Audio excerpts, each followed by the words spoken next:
तो यूकेपीएससी में जो एक ये क्वेश्चन आया हुआ है, ये क्वेश्चन पासे से संबंधित है। तो लिखा है कि एक पासे की तीन स्थितियां, यानी एक ही पासा है और वो तीन अलग अलग एंगल से देखने पर तीन स्थितियां हैं, और पूछा गया है कि दो के विपरीत कौन सी संख्या होगी।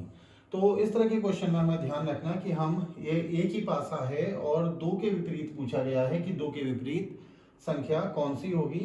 तो हम क्या करेंगे, ये पहला और तीसरा पासा लेंगे, ठीक है, पहला और तीसरा, और ये देखेंगे कि दोनों पासों में क्या कॉमन है।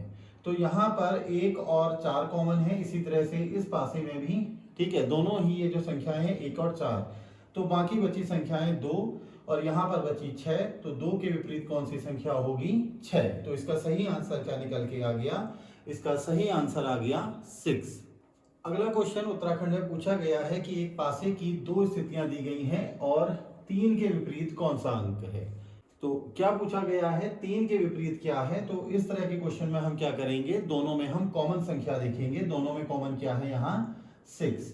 तो 6 लिखने के बाद हम क्लॉकवाइज घड़ी की दिशा में अंकों को लिख देंगे। तो पहला हमारा है 6, फिर है 4 और उसके बाद है 5। ऐसे यहाँ पर है 6, यहाँ पर आएगा 1, यहाँ है 3। तो यहाँ पर 3 के अपोजिट कौन सी संख्या आ गई हमारी, 5। ठीक है, 1 के अपोजिट कौन सी है, 4, और यहाँ पर क्या बचा, 6 के अगर अपोजिट पूछा जाता तो आंसर हो जाता हमारा 2। अगला क्वेश्चन यूकेपीएससी में पूछा गया है कि एक पासा है और पासे की अलग अलग चार स्थितियां दी गई हैं और पूछा है 4 के विपरीत कौन सा अंक होगा। तो इस क्वेश्चन को आपको जैसे हमने दो क्वेश्चन करे हैं वैसे ही सॉल्व करना है और इसका आंसर आपको कमेंट में बताना है।